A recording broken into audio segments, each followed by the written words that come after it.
It's yeah, it's good. Yeah, it's good. It's good.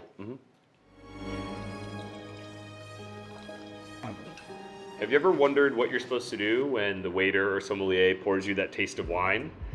In this mini course, I'll walk you through exactly what you're supposed to do, why you do it, and by the end of this mini course, you'll never feel that awkward, weird feeling again, or at least you'll know how not to feel it. My name is Ashram Mathia. I am an author, a traveler, and sommelier. I teach about wine. It's a little bit of a weird profession, but that's what I do. And in this mini course, I'm going to walk you through why they pour you a taste, what you're supposed to do with that taste, and if it doesn't actually taste good, how can you tell and what do you do? So the first thing that's going to happen when the waiter comes over with your bottle of wine is usually they're going to show you the bottle. And you want to make sure that it is the bottle that you ordered. We're all people, we make mistakes. Sometimes they'll grab the wrong bottle. Sometimes they'll enter it into the POS system wrong. And so there is actually value in looking at the bottle when they present it to you, make sure it's the right producer, the right year, etc. Because you want to make sure you're drinking the wine that you ordered, or at least I think you probably do. So that's the first thing you're going to do. Just check and make sure. It takes like 1 second.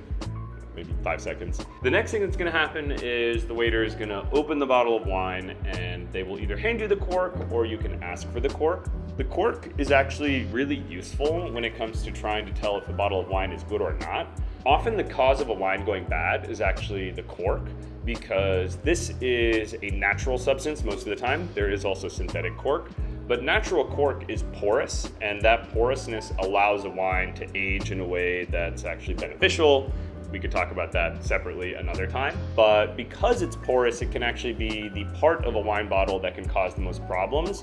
One is if the cork is too porous, so if the cork got dry and it shriveled, it's letting too much air in, that could damage the wine.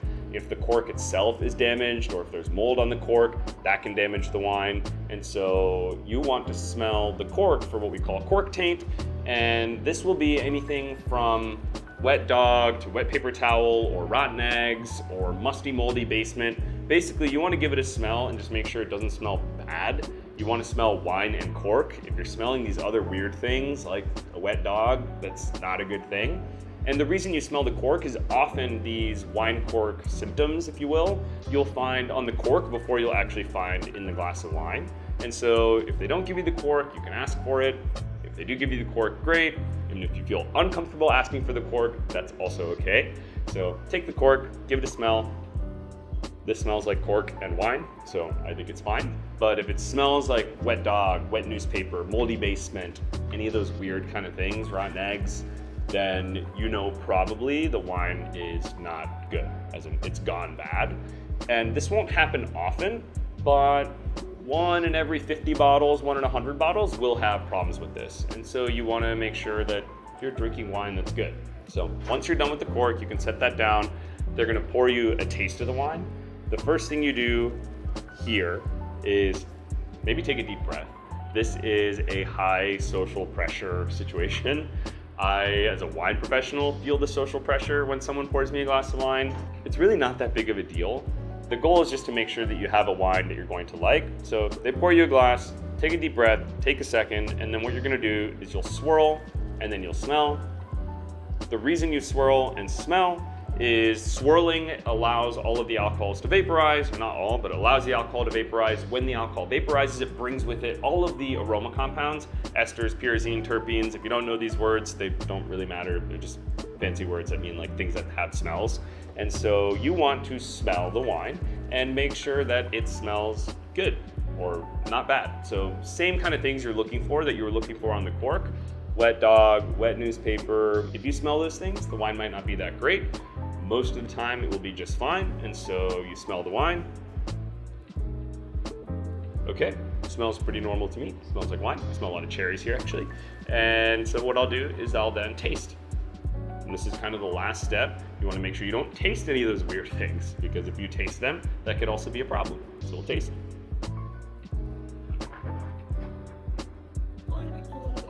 When you taste, allow the wine to coat all the surfaces of your mouth. You have taste buds everywhere. You've probably heard me say this before. So make sure it coats everything. This, again, tastes like wine. I'm really happy with it. It's a wine that I drink quite often. It's a table wine here that we have in Florence. Once you've tasted it, you're pretty much done. You've smelled the cork, everything was fine. You smelled the wine, everything was fine. You tasted the wine, everything was fine.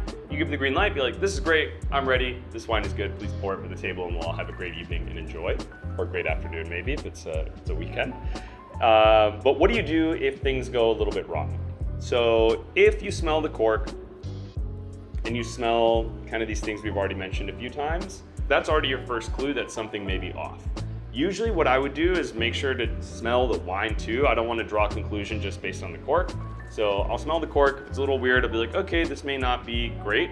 And then I'll smell the wine. And if after those two things, it's kind of weird, you pretty much know with some degree of certainty this wine might be off, which introduces you to another moment of potential social pressure. They do not want you to send the wine back, but the wine is not good. What do you do? So it's actually not that bad.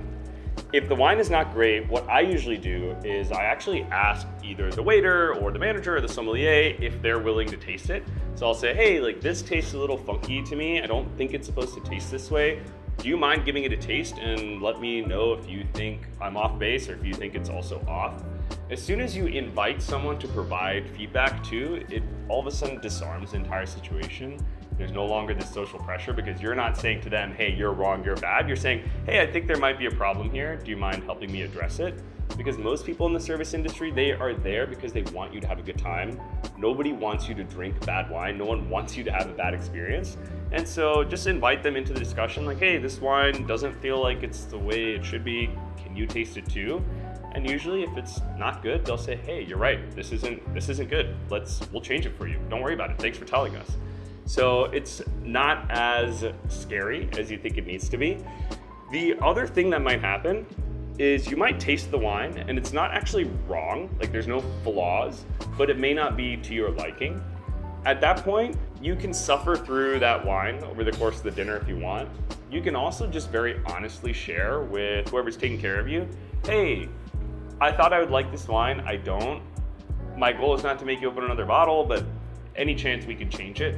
99 times out of 100, the answer is going to be yes, of course, because that wine's not going to get wasted. They can put it on their by the glass menu for the evening. They could run it as a special. Maybe they'll let the staff taste that wine because they want to do some education around it. So just because you don't want to drink that wine doesn't mean it's going to get totally wasted. And it's better that you communicate that you don't really like it because ultimately they want you to have a good experience at lunch or dinner. So that's what you do if the wine is not good.